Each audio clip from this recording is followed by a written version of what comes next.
ہیں۔ اللہ رب العزت نے ہمیں دنیا میں انصاف قائم کرنے کے لیے بھیجا ہے۔ تم انصاف قائم نہیں کر سکتے ہو، میں انصاف قائم کرنے کے لیے آیا ہوں، اس لیے میرے زیر نگرانی تمہیں رہنا ہوگا۔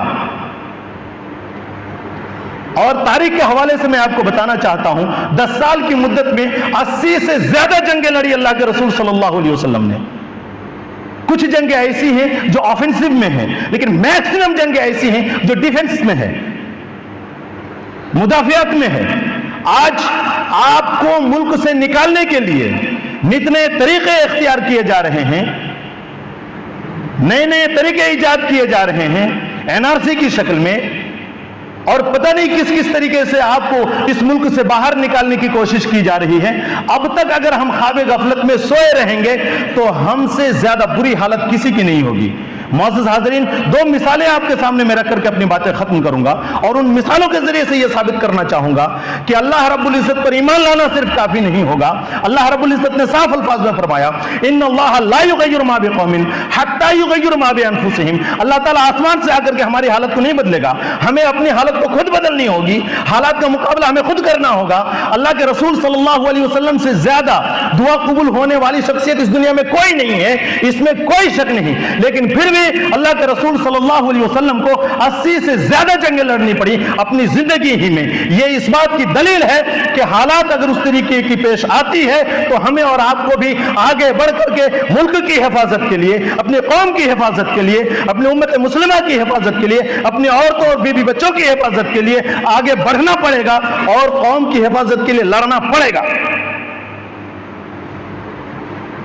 اگر اللہ کے رسول صلی اللہ علیہ وسلم یہ دعا کر لیتے کہ یا الہ العالمین، یہ مٹھی پر مسلمان 313 کی تعداد میں ہے جو جنگ بدر کی شکل میں 1000 کی تعداد کے مقابلے میں کھڑی ہے، اگر اللہ رب العزت دعا کر دے، نبی پاک صلی اللہ علیہ وسلم دعا کر دیتے تو کیا یہ کافی نہیں تھا؟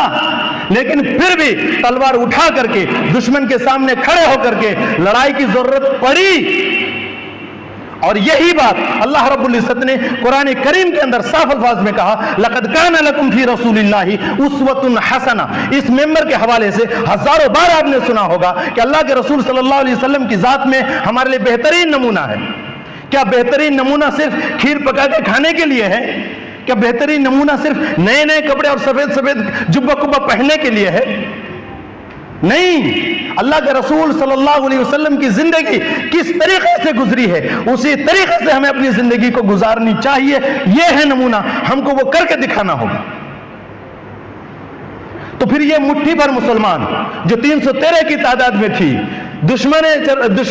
دشمن کی لشکر سامنے 1000 کی تعداد میں موجود ہے، ہر طرح کے ساز و سامان سے لیس، لیکن پھر بھی اللہ کا نام لیوا، اللہ کو راضی کرنے کے لیے لوگ آگے بڑھتے ہیں، اور اللہ کے فضل و کرم سے اسے فتح نصیب ہوتی ہے۔ اور ایک چھوٹی سی مثال میں آپ کے سامنے رکھ کر کے اپنی بات ختم کرنا چاہتا ہوں۔ آپ میں سے ہر کوئی قرآن کریم کو جانتا ہوگا۔ اس کے 30ویں پارے میں سورہ بروج کے اندر پوری تفصیل کے ساتھ بات کہی گئی ہے۔ آئیے میں 2 جملے میں وہ آپ کے سامنے بتانا چاہتا ہوں۔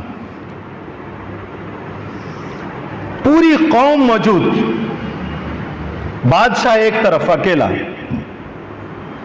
اور ان کا کہنا ہے کہ میں تمہارا سب سے اعلیٰ اور افضل اور بڑا رب ہوں، یہ تم لوگ مانو تسلیم کرو۔